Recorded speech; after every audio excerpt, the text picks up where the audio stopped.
Hello students, as you know that I have already given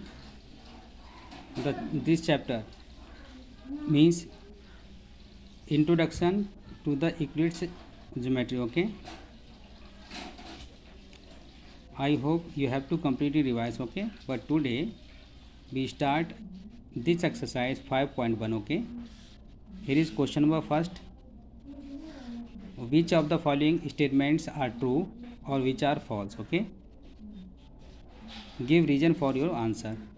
इसमें ये कह रहा है कि इनमें से जो जो स्टेटमेंट दिए हैं इनमें से कौन सा ट्रू है और कौन सा फॉल्स है, और आपको रीजन शायद इसके आंसर रिप्लाई करने हैं। ओके, तो question first is this: only one line can pass through a single point.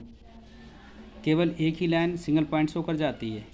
नहीं, सिंगल पॉइंट से, ये सिंगल पॉइंट है, इससे तो ए भी लाइन जा सकती है। ठीक है ना बेटा, ए भी लाइन जा सकती है इस पॉइंट से, ये भी जा सकती है, ये भी जा सकती है, इसका मतलब ये जा सकती है, ये जा सकती है, ये जा सकती है। इसका मतलब इनफाइनेटली मैनी लाइंस जो होती हैं passing through the same points. यानी कहने का मतलब हुआ कि एक सिंगल पॉइंट से तो ढेर सारी लाइन ड्रॉ कर सकते हैं। ओके, समझ में आ गया आपको? यानी ये सिंगल पॉइंट तो है, इस सिंगल पॉइंट से एक लाइन ये जा रही, ये जा रही, ये जा रही, इस तरीके से मतलब infinitely many points, many lines can be drawn to the single points. Okay, clear हो गया ना? तो ये तो हमारा फॉल्स हो गया। इसमें ये कह रहा है कि सिंगल पॉइंट से सिर्फ एक ही लाइन जाएगी, लेकिन सिंगल पॉइंट से तो ढेर सारी लाइन ड्रॉ कर रहे हैं, तो it means it is a false. Okay, then after second one, there are an infinite numbers of lines which passing through the two distinct points. कोई भी दो अलग अलग पॉइंट्स हैं, उनसे मैनी लाइन ड्रॉ कर सकते हैं? नो, ये भी फॉल्स है। क्यों? ये भी फॉल्स है, पहला भी फॉल्स था, ये भी फॉल्स हो गया। ठीक है, अब फॉल्स क्यों हुआ? क्योंकि ये कोई भी डिस्टिंक्ट पॉइंट्स हैं, ये वाले दो पॉइंट्स हैं, इनसे सिर्फ हम एक लाइन ड्रॉ कर सकते हैं, सिर्फ एक लाइन। ठीक है ना, समझ में आ गया आपको? देन आफ्टर देखिए क्वेश्चन नंबर थर्ड, आ terminated line can be produced indefinitely on both the sides। एक टर्मिनेटेड लाइन जो कोई भी हमारी लाइन है, तो उससे कह रहा है कि एक टर्मिनेटेड लाइन जो भी है वो हम उसको प्रोड्यूस कर सकते हैं इनडिफाइनेटली, मतलब असीमित तक। ओके, ऑन बोथ साइड का मतलब दोनों तरफ। ओके, यानी सपोज ये ले लेते हैं, अब दोनों तरफ हम ये लाइन ड्रॉ कर सकते हैं इस तरीके से, इस वाले पॉइंट से भी इधर, मतलब उसकी कोई सीमा नहीं है, इधर भी ड्रॉ कर सकते हैं, इधर भी ड्रॉ कर सकते हैं। ओके, क्लियर हो गया ना? तो ये इट मीन्स ये ट्रू है। क्यों है ट्रू? कह रहा है एक टर्मिनेट लाइन जो होती है उसको indefinitely produce on both side, मतलब दोनों तरफ से इधर उधर हम ड्रॉ कर सकते हैं। क्लियर?